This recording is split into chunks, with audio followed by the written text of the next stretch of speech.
Hi again. Let's talk a little bit about veins.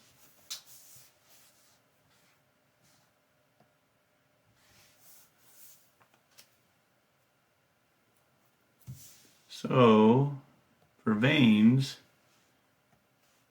remember that they are returning blood to the heart. That's the definition of a vein. Don't go with the definition of low oxygen. Returning blood to the heart in both the pulmonary and the systemic circuits. A couple of things on this slide. The bottom right is showing a pressure gradient again. You've seen this slide before. So just to remember that it's high in the arteries and it's almost zero at the vena cava before it returns to the heart. And the curve gets very steep around the capillaries. The other thing to note in this picture, if we were looking at microscope slides, which this is a picture of, top right corner, this is a vein, and let's say that veins have thin walls.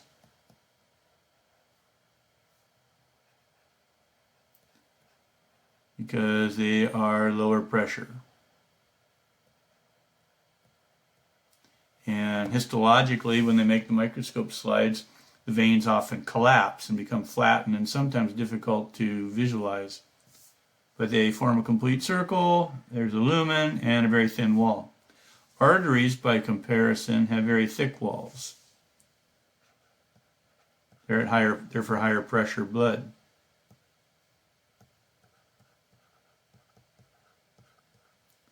So thick walls, high pressure.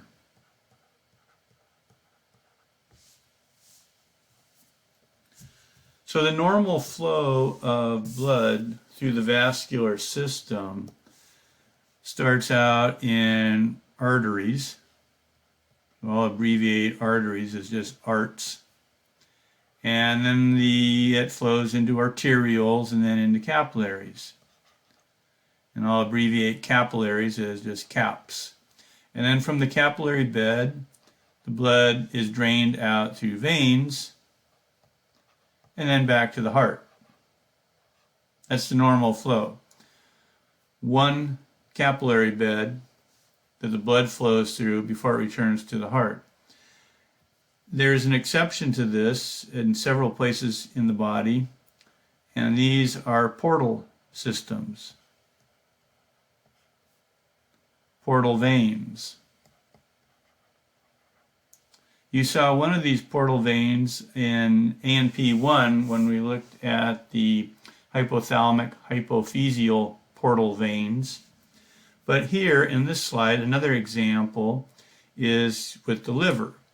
So here is the liver, and there is a hepatic artery, hepatic referring to the liver, that delivers blood to the capillaries of the liver, and then there is a hepatic vein that drains blood from the liver. That's consistent with what we just described at the top. But some of the blood coming to the liver is coming from the intestines. So here are the intestines and the stomach, and the blood, arterial blood, enters the capillaries, stomach and intestines, absorbs nutrients, etc., and water, etc. Everything that gets absorbed through the intestines then goes to the liver. And it flows through this short little vein that connects the first capillary bed, which is sometimes referred to as the primary capillary bed, connects it with the second capillary bed, and that is the hepatic portal vein.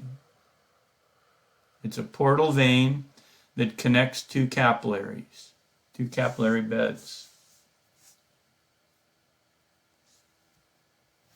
Okay. This slide is showing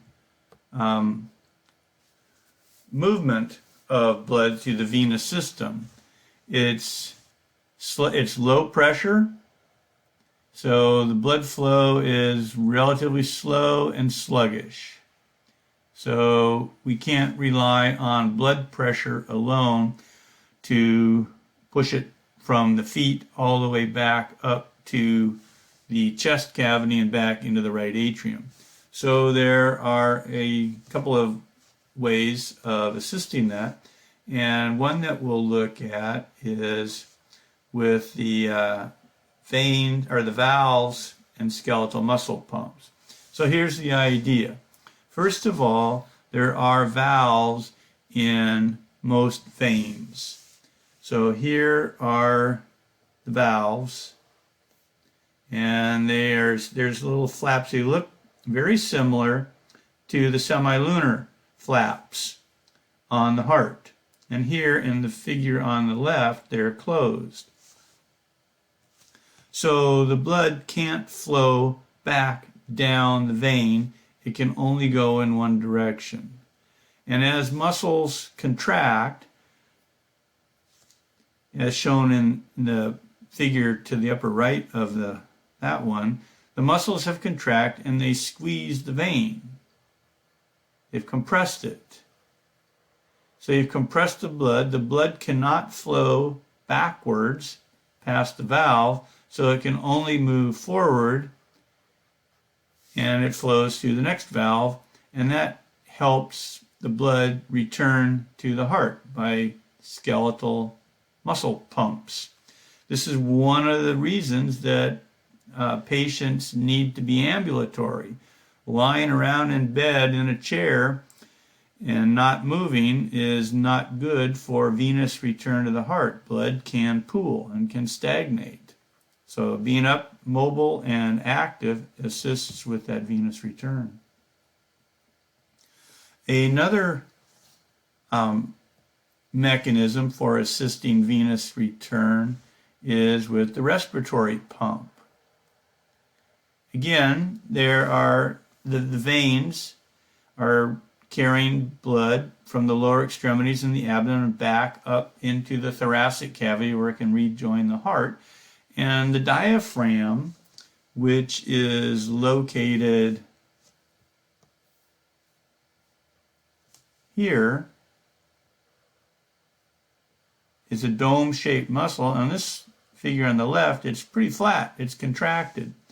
On the right, it's relaxed, and it's much more dome-shaped, and the heart is lying right on top of it.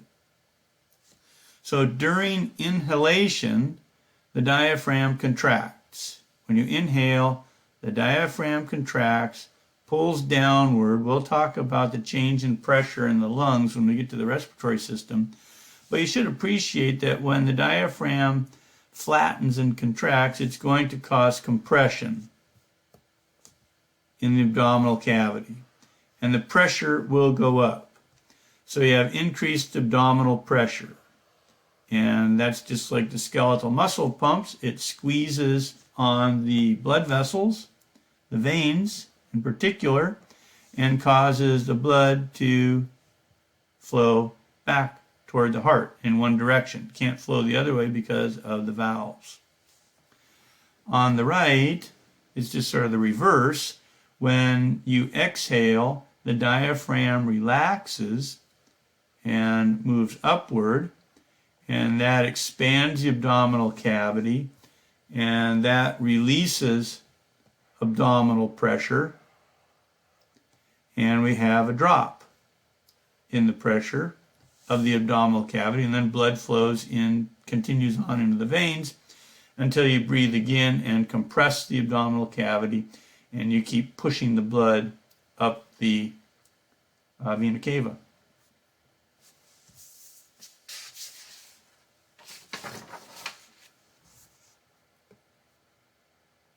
This slide shows basically I like it. It shows the distribution of blood in the vascular system.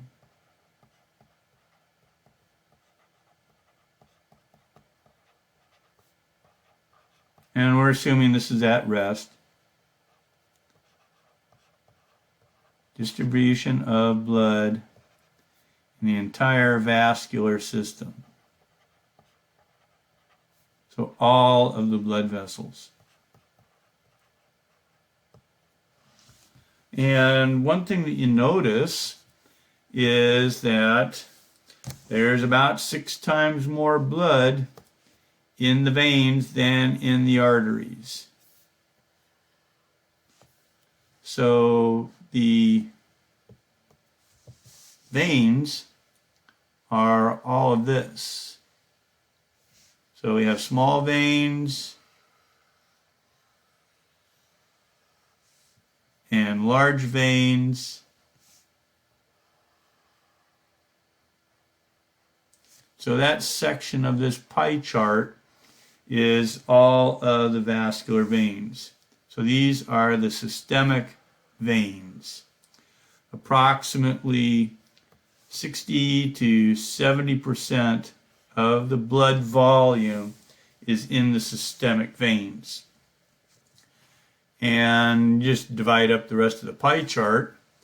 Here is the, it says lungs. I'm not sure if it includes the pulmonary vasculature, the pulmonary arteries, pulmonary veins, but at any rate, let's assume that it does. You don't need to remember these numbers, 10, 12%. And when we look at the systemic veins, this is the point that I'm trying to make, is that most of the blood, when we think of arteries and veins, we're thinking sometimes, well, probably 50-50. It's nowhere near 50-50. Systemic arteries, it's, 10, 12% versus 6 or 7. So about 6 times more blood in the veins than in the arteries.